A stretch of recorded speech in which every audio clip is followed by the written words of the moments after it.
ज्यांनी मुंबई विकली ते आमच्यावर काय आरोप करणार?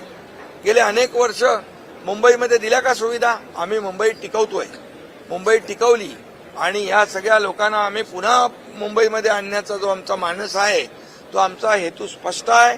निवडणुका डोळ्यासमोर ठेवून आम्ही कुठलाही निर्णय घेतलेला नाही, घेणार नाही. कारण शेवटी मुंबईकर सुज्ञ आहे.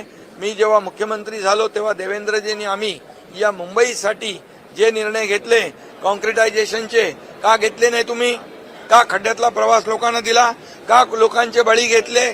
का त्याच्यामध्ये करप्शन केलं? हे आम्हाला सांगा. आणि त्यामुळे डांबराचे रस्ते आता बिलकुल नाहीत.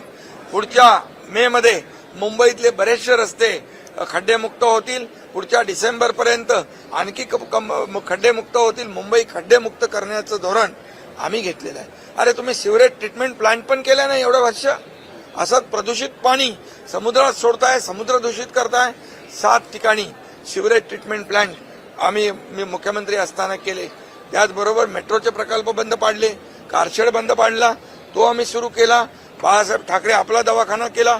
आरोग्य सुविधा आम्ही वाढवतोय. कोस्टलला गती दिली, अटल सेतू केला. काय तुम्ही सांगणार आम्हाला? हे सगळे प्रकल्प आम्ही निवडणुका डोळ्यासमोर ठेवून केलेला नाहीत. या मुंबईकरांचा हक्क आहे आणि मुंबईकरांचा हक्क देण्याचं काम आम्ही करतोय. मुंबईकरांचा अधिकार त्यांना मिळवून देण्याचं काम करतोय. आता फक्त वैयक्तिक अधिकार, वैयक्तिक स्वार्थ आणि वैयक्तिक फायदे ज्यांनी बघितले ते आमच्यावर काय आरोप करणार? कोविडमध्ये काय पाहिलं? कोविडमध्ये किती करप्शन झालं? कोविडमध्ये देखील काही सोडलं नाही.